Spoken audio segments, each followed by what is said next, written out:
Hello guys, I'm Adrian from adoriani.com, and today I want to talk about one of the most important techniques that you can use in your mixing process. If you haven't used it yet, you should start today. Yes, I'm talking about the mix bus compression.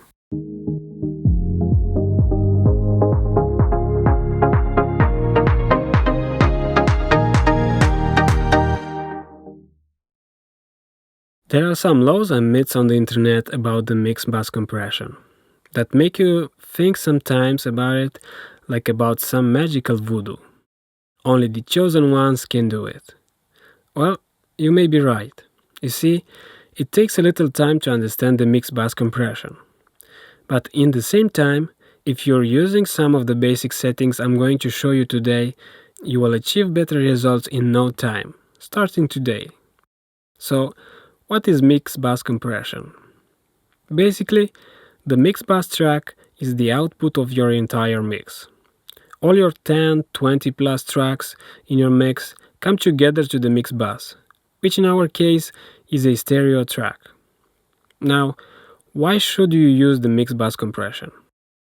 Generally, the mix bus compression could take some of the transients or some parts of your mix and can also bring and glue your mix as a whole, improving the overall mix. But how can you use a bus compressor? One of the bus compressors I use on my mixes is the FG Gray from Slate Digital. This is supposed to be an emulation of a real hardware bus compressor. Now, I'm going to show you my starting point when mixing and the initial settings I use for the bus compressor. I have here a mix, and the bus compressor is inserted on the mix bus. Let's play.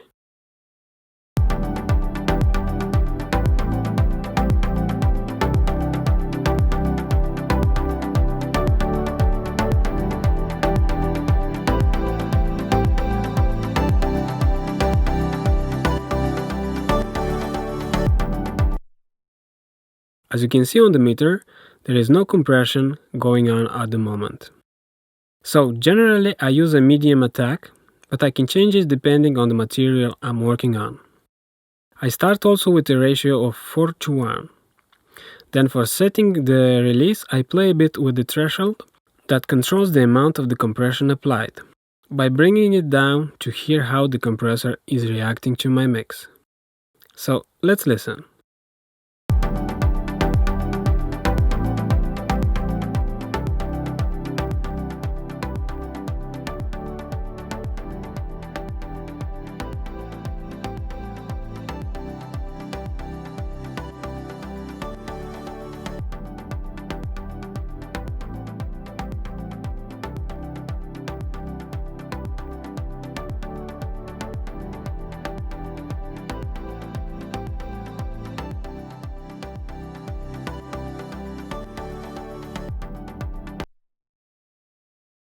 I like the release this fast for now.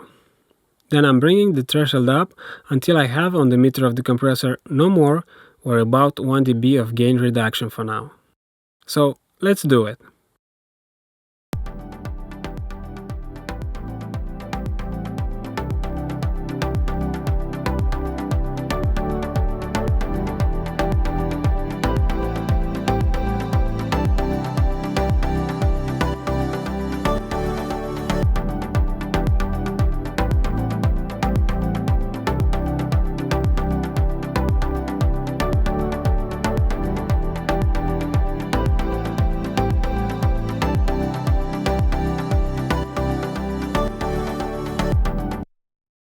Okay, now I want to hear the effect of the compressor on my mix. So let's bypass it.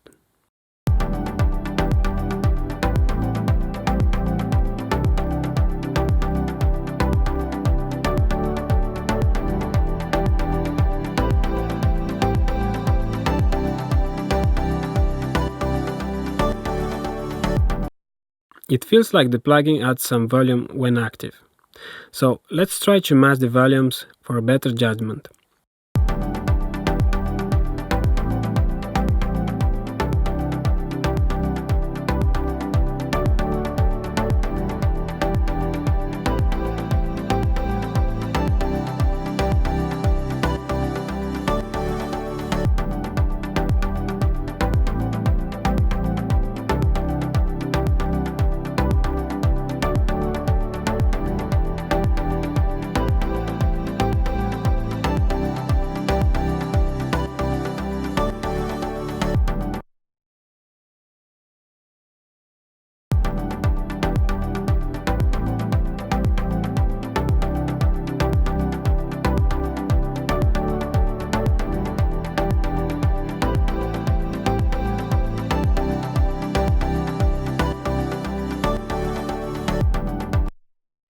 I definitely like what the compressor is doing to the mix, bringing it a little bit together and making it a little bit rounder.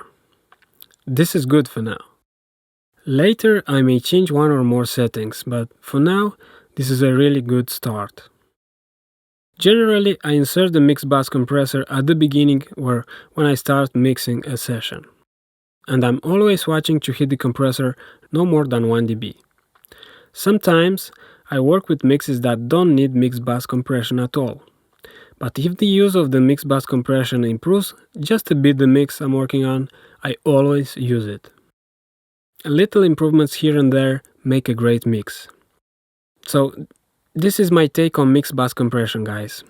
If you didn't use it until now, I strongly recommend it. If you use it, share with us some of your techniques in the comments below. Hit the like and subscribe buttons and visit us at adoriani.com or our Facebook page. Until next time, stay cool and make great music.